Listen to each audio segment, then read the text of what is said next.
आपका स्वागत है। मैं हूं मनोज। देखिए 13 नवंबर को प्रधानमंत्री नरेंद्र मोदी के पूजन शिलान्यास यानी कि जो एम्स स्थल है उसका भूमि पूजन होगा और उसे लेकर के देखिए तैयारी जोरों पर। कहा जाता है कि इस कार्यक्रम को सफल बनाने के लिए सभी विभाग लग गए हैं। आपको हम यहाँ बताते हैं, देखिए 6 हेलीपैड यहाँ बनाने की तैयारी कर दी गई है। इसके अलावा हर हेलीपैड के लिए अलग अलग स्थल जो उतरने का, क्योंकि प्रधानमंत्री का कार्यक्रम, प्रधानमंत्री नरेंद्र मोदी का जो कार्यक्रम होगा उसको लेकर के हम आपको बता दें। देखिए दिखाते हैं, ये हेलीपैड स्थल है और इस हेलीपैड पर जब प्रधानमंत्री नरेंद्र मोदी उतरेंगे, यहाँ पर और भी कई जो नेता हैं, बड़े नेता हैं, वो भी उतरेंगे। तो उन लोगों के लिए अलग अलग हेलीपैड यानी हो सकता है 6 हेलीपैड बनाए जाने की तैयारी है। और इसे लेकर के पूरे अधिकारी, हम बता दें अभी आपको दिखाए थे, सभी अधिकारी की देख रेख में यहाँ जो है हेलीपैड निर्माण कार्य युद्ध स्तर पर चल रहा है। यहाँ पहले देखा गया था तो उस समय सभी जो अधिकारी भी थे और जो विधायक सांसद सभी ने ये हाथ खड़े कर दिए थे और कहा था दरभंगा राज्य में संभवतः हो सकता है। लेकिन फिर जो वहाँ से पीएमओ से हरी झंडी नहीं मिली तो फिर कहा गया कि नहीं, एम्स स्थल पर ही भूमि पूजन और जनसभा होगा। यहाँ पर एक मिनट, ये कितने हेलीपैड बना रहे हैं आप? 6। कहाँ बना रहे हैं? 3 यहाँ, 3 वहाँ।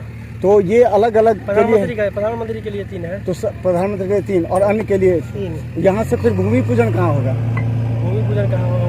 तो यहाँ से फिर अप्रोचिंग जनसभा तक जाने, जनसभा वहाँ से जाएगा, वहाँ से वहाँ क्या हो रहा है? वहाँ पे प्रधानमंत्री से क्या बन रहा है वहाँ पे।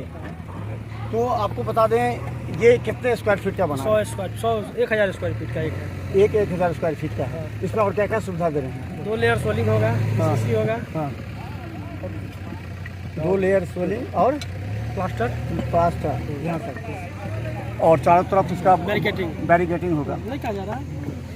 तो हम बता दें, एक बार फिर से दिखाएंगे, ये पहला हेलीपैड है और प्रधानमंत्री नरेंद्र मोदी के लिए, जैसे इन्होंने कहा जो एजेंसी है कि 3 सिर्फ प्रधानमंत्री नरेंद्र मोदी के लिए बन रहा है जो 1000 स्क्वायर फीट का है। देखिए युद्ध स्तर पर तमाम यही कहा जा रहा था कि यहाँ से रोजगार के संसाधन उपलब्ध होंगे।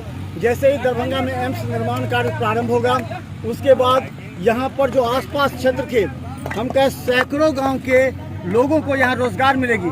आप लोग कहाँ से आए हैं? शोभन से। क्या लगता है एम्स निर्माण से रोजगार मिला आप लोग को? मिला? हाँ मिला। तो अब तो आपको लोग 5 साल तक मिलेगा? जी यहाँ मिलेगा ना? हाँ। कितना खुशी हो रहे हैं? बहुत खुशी है। एम्स बनने से किधर भी आना नहीं पड़ रहा है। हमारा गांव में काम धंधा है, बगल में गांव है, एम्स में काम मिल रहा है, मैं कर रहा हूँ। मैं बहुत खुशी हूँ। कि आपके गांव से कितने लोग यहाँ पर रोजगार में आए हैं? लगभग 25 आदमी है। 25 आदमी आए हैं। अब आप किस गाँव से आए हैं? हायाघाट से आए हैं। क्या लगता है एम्स बनने से यहाँ आप लोग को फायदा हुआ, रोजगार मिल रहा है? रोजगार मिल रहा है तब ना काम कर रहे हैं। कितने लोग आए हैं आप लोग? 30 आदमी। 30 आदमी आए हैं। तो लगता है 5 साल तक अब यहाँ रोजगार मिलेगा आपको? कितना खुश हैं आप यहाँ? बहुत खुश है।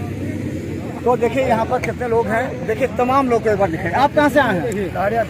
लहरियासराय से। किस लिए आए हैं? किस लिए आए हैं? काम कर रहे हैं। तो लगता है अब आपको बाहर जाने की नहीं जरूरत है? नहीं। अब रोजगार यहीं मिलेगा? प्रधानमंत्री जी के कार्यक्रम से कितना खुश है यहाँ एम्स बनेगा? तो बहुत खुशी होगा, बहुत सबको सुविधा होगा, रोजगार मिलेगा ना? तो तमाम देखिए यहाँ कितने लोग हैं, यहाँ कितने लोग कार्य कर रहे हैं आपके? लगभग 1000 से कम। तो चलिए 1000 लोग यहाँ पर काम कर रहे हैं और दिखा दें, यहीं से दिखाएंगे। देखिए एक और स्थल है वहाँ पर, वो यहाँ पर जितने अधिकारी वो वहाँ निरीक्षण कर रहे हैं कि यहाँ भूमि पूजन का होगा। और यहाँ से जब प्रधानमंत्री उतरेंगे तो यहाँ से देखिए सामने वो सभा स्थल, वो सभा स्थल में हजारों लोगों को प्रधानमंत्री नरेंद्र मोदी संबोधित करेंगे। तो ये एक बड़ी बात है और प्रधानमंत्री नरेंद्र मोदी के कार्यक्रम को लेकर के सभी अटकलें लगा रहे थे कि कैसे होगा। यहाँ कीचड़ है, यहाँ जंगल है, लेकिन अचानक जो विभाग सक्रिय हुआ, जब पीएमओ सक्रिय हुआ, देखिए फटाफट सारा काम हो रहा है। आपको देख कर यही लग सकता कि यही वो स्थल है जहाँ पहले दलदल था, जहाँ जंगल था, जहाँ सांप कीड़े रहते थे। अब यहाँ पर निर्माण कार्य प्रारंभ हो गया है। देखते रहिए बिहार में हर अपडेट आपको हम दिखाते रहेंगे। धन्यवाद।